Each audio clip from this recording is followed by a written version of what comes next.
The Taliban is allowing roughly 200 Americans and third country nationals to leave the Kabul airport in Afghanistan. The first passenger flight took off on Wednesday. All passenger planes had been grounded since the United States' full military withdrawal on August 31st. At that time, the Biden administration said roughly 100 Americans remained. U.S. officials are still confirming the safe exit of additional Americans from the country. Mark Jacobson joins us now for more on this. He is the former Deputy NATO Senior Civilian Representative to Afghanistan and the Assistant Dean of Washington Programs at Syracuse University's Maxwell School. He's also the brother of CBS Morning's weekend anchor Dana Jacobson. Mark, welcome. Great to see you again. What more do we know about the terms of this agreement, and when is the next departure expected to take place? Well, to answer your second question first, it's unclear.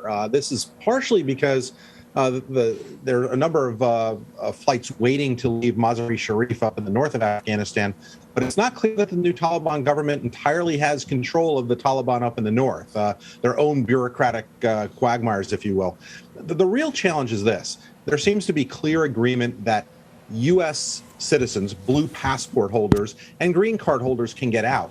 What's unclear is what happens to the Afghan passport holding family members of Americans who might still be in the United States, and also all those special immigrant visa candidates who may or may not have been fully processed yet. And those are the people who are really in danger. I mean, there's never been a doubt that eventually American citizens with blue passports who want to get out will. It's all the other people that the Taliban have much more control of that are still the big problem for the administration. And a big question about what their fate will be at this point still. So, Mark, U.S. officials have expressed concern over the Taliban's interim government. What more can you tell us about Afghanistan's newest leaders, and what message do these appointees send to the international community? Well, not to be glib about it, but meet the new boss, same as the old boss. This Taliban is no different than the Taliban of the mid-90s. In some cases, you have some familiar names as well. I think what's most telling is the inclusion of senior members of the Haqqani network, and that is the terrorist organization that has direct links to al-Qaeda and perhaps more importantly to ISIS as well. And in fact, the new minister of the Interior, essentially their equivalent of the FBI director who's in charge of internal security, is Sirajuddin Haqqani. This is someone who's wanted by the FBI, but again, is going to be in charge of that internal security and can probably focus on keeping these special immigrant visas or former Afghan commandos or senior leaders of civil society from leaving the country. So this is a big worry for the United States. It's going to make it even more challenging to come to any sort of agreement where we could perhaps rely even in part on the Taliban to see it through. Well, to sort of, follow up on your point that the more things change there, the more they stay the same. The Taliban has, of course, vowed to be more respectful of women's rights, but they haven't definitively explained what that means. Then, of course, there were protests in Kabul that broke out against the new leadership. Some of those people protesting were women. Can you shed some light on the Taliban's latest stance on women's rights and the actions they're taking to silence critics? Actions are the key piece here. Their words sound nice, but there are very few who take them at their word. We've already seen reporters and others beaten at these protests.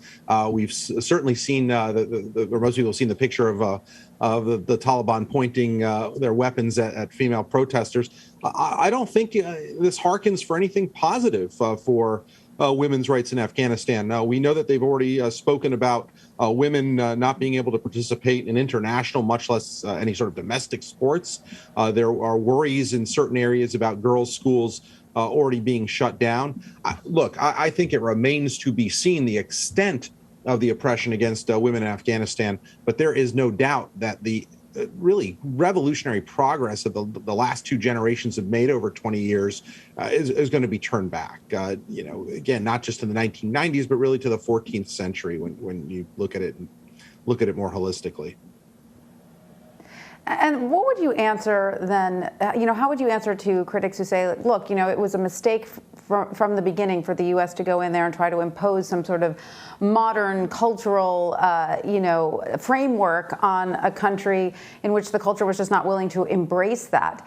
Do you think there's any point to that argument, or is that missing the bigger picture?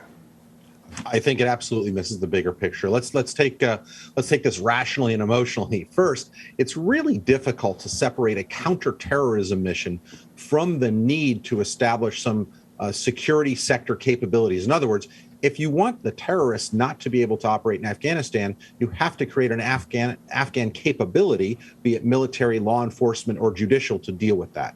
Now let's take it emotionally. Look at what women have done. Look at what the Afghan society has done over the last 20 years to transform itself. This was not imposed from the outside. NATO, European, U.S., Australian security forces gave them the opportunity, to which millions, tens of millions of Afghans took advantage of this to help develop a modern society on their own. This is not something that was imposed from the outside, but it was certainly underpinned by international security forces. And again, I've been very clear that I just distraught at the idea that we've pulled out the rug from underneath the Afghans. Mark Jacobson, thank you so much for joining us. We always appreciate your perspective.